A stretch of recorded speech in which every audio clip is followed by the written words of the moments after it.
তুমি কি মনে করো দাজ্জাল ভবিষ্যতে জন্ম নেবে?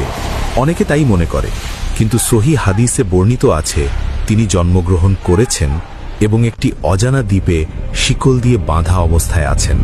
এই ঘটনাটি বর্ণনা করেছেন সাহাবী হযরত তামিম আদ-দারি রাদিয়াল্লাহু আনহু। একবার তিনি ৩০ জন সঙ্গী নিয়ে সমুদ্র ভ্রমণে বের হন। হঠাৎ ভয়ঙ্কর ঝড় শুরু হয়। টানা ৩০ দিন ঢেউ তাদের নৌকোকে দিগ্ভ্রান্ত করে রাখে। অবশেষে এক সূর্যাস্তের সময় তারা একটি অজানা দ্বীপে পৌঁছে যায়। দ্বীপে নামতেই তারা এক অদ্ভুত প্রাণীর দেখা পায়।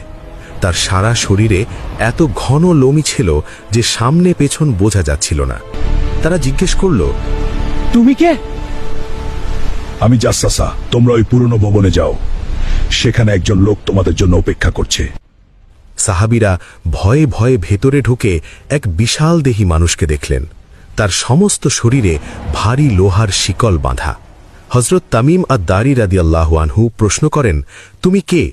সে কোনো উত্তর না দিয়ে উল্টো প্রশ্ন করতে লাগল। বেসানের খেজুর বাগান, তিবেরিয়াস হ্রদের পানি এবং নবী মুহাম্মদ সাল্লাল্লাহু আলাইহি ওয়াসাল্লামের আগমন সম্পর্কে। সব কথা শোনার পর তিনি বললেন, আমি মসিহ দাজ্জাল, শীঘ্রই আমাকে মুক্তি দেওয়া হবে। তখন আমি সারা পৃথিবী ভ্রমণ করব, তবে মক্কা ও মদিনায় প্রবেশ করতে পারবো না। হযরত তামিম আদ-দারি রাদিয়াল্লাহু আনহু মদিনায় ফিরে এসে ঘটনাটি রাসূলুল্লাহ সাল্লাল্লাহু আলাইহি ওয়াসাল্লামকে জানান। নবী সাল্লাল্লাহু আলাইহি ওয়াসাল্লাম সাহাবীদের সামনে এই বর্ণনাকে সত্য বলে নিশ্চিত করেন।